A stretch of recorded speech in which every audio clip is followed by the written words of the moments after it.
So, have you ever thought of the possibility or what will happen when corporations rule the world?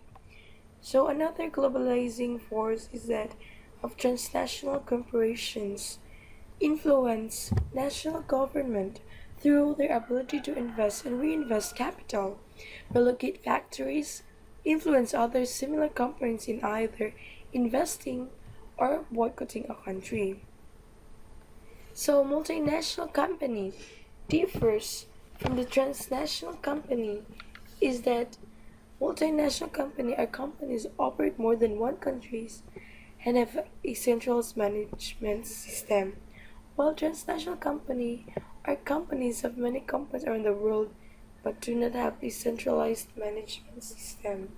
So another difference between transnational is that traditional multinational companies are comes with foreign subsidiaries, while TNC spread out their operations in many countries through outsourcing and offshore investment.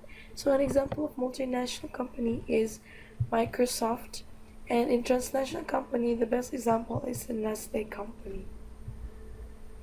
So, according to National Nations Conference on Training and Development, transnationality is a function of the extent to which a firm's activities are located abroad. It refers to the geographic spread of firms and implies the existence of a home country and one or more host countries.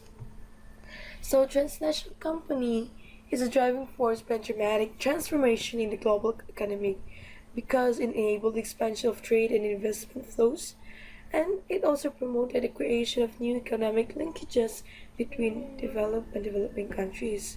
So, it bridged much needed capital to developing countries through direct investment. Thus, it creates more employment and work.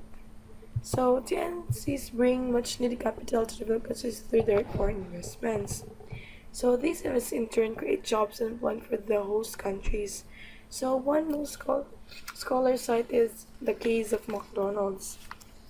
So in January 31, 1990, the first McDonald's restaurant opened in the Soviet Union, and a worldwide company recorded at 30,567 customers were served.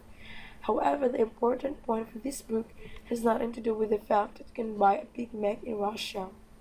The point is that private TNC from from an industrial nation can move into an LDC and make profit while helping to very organized, very disorganized and productive economic sectors such as agriculture, electricity, transportation, food service of society.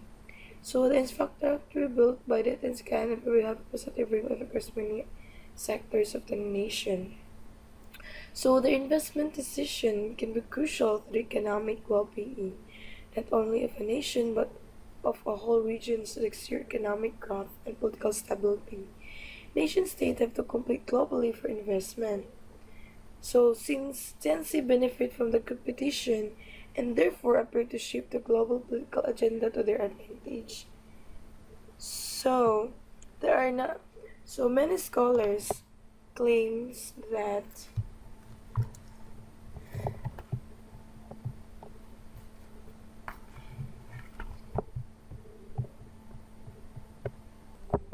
so if transnational company has its advantages, of course, there also have its disadvantages. So transnational companies each operates into them with superior position of power. Investment can be crucial to the economic well-being not only of a nation but the whole of region.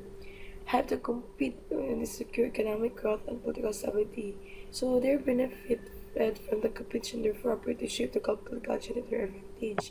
So according to John Madeley, a strong critic of TNCs, point out the difference between the poor of developing countries and TNCs.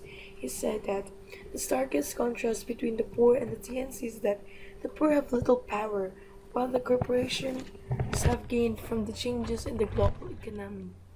The poor have lost, often from those some changes.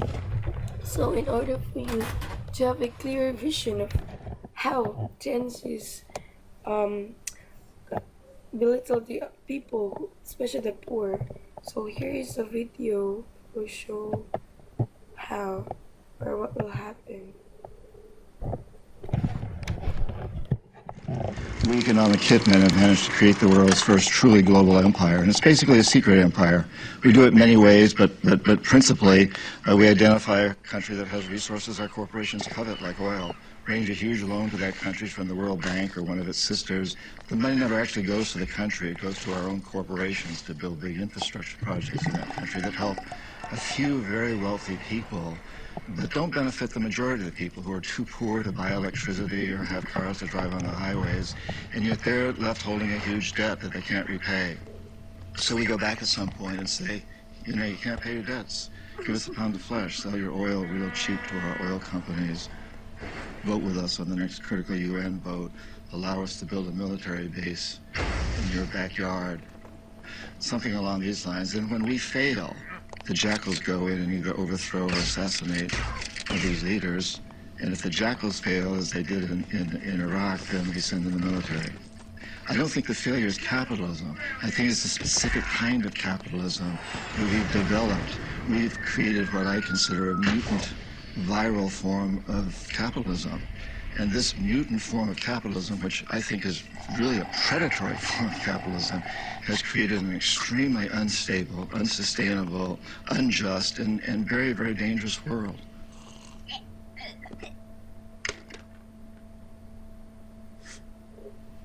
I've met a lot of terrorists. I've interviewed them for books. I've never met one who wanted to be a terrorist. They're desperate people. If we want to get rid of terrorism, we must get rid of the root causes, that cancer that is destroying our whole system.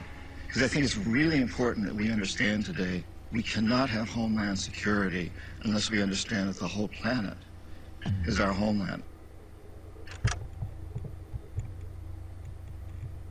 So based on the video, we can clearly see that the NCVs has successfully persuaded people in developing countries to adopt products such as Coca-Cola, 7-Up, Pepsi, Kentucky Fried Chicken, or known as KFC, beef burgers, cigarettes, and so on as part of their way of life, such as good cause of sizable proportion of the poor's earnings, with the result that the traditional and usually more nutritious food cannot be avoided and health suffers by consuming inappropriate products. The poor have less money to buy necessary necessities. TNCs are not only blamed for the poverty of developing countries. Many critics also point to the environmental problems that arise from the operation of TNCs, especially in the developing countries such as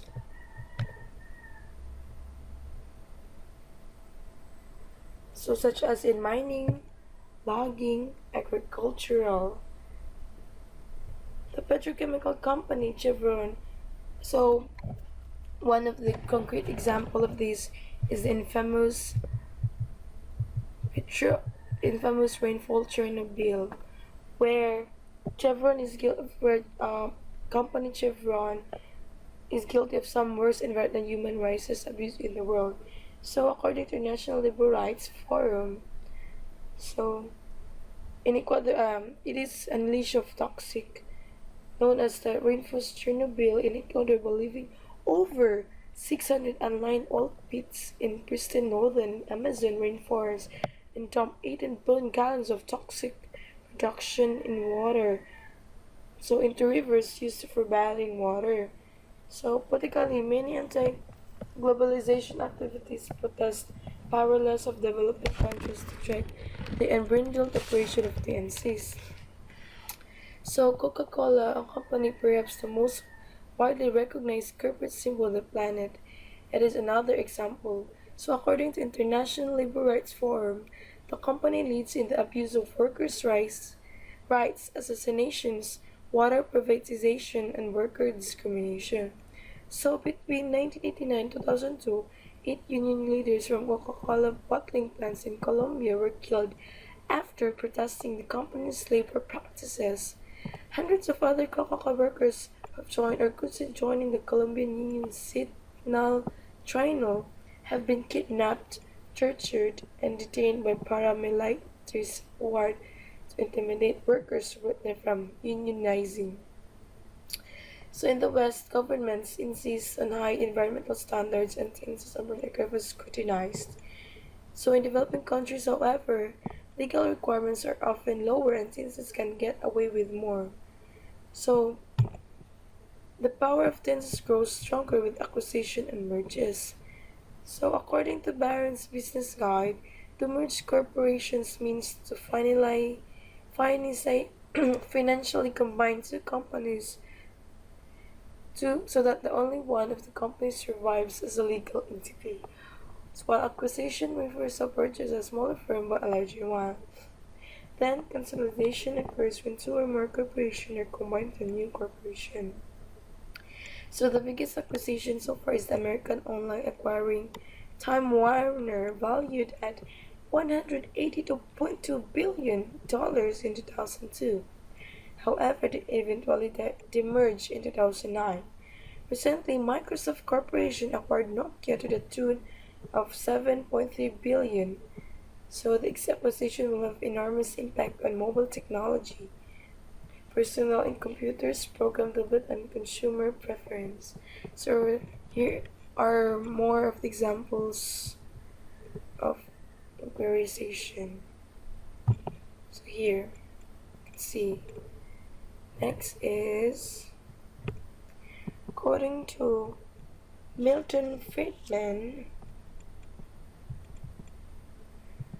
one of the most popular proponents of neoliberal economics is the idea that corporations have any responsibility of maximizing profits for their shareholders represent, a fundamental misconception in the characterization of free economy.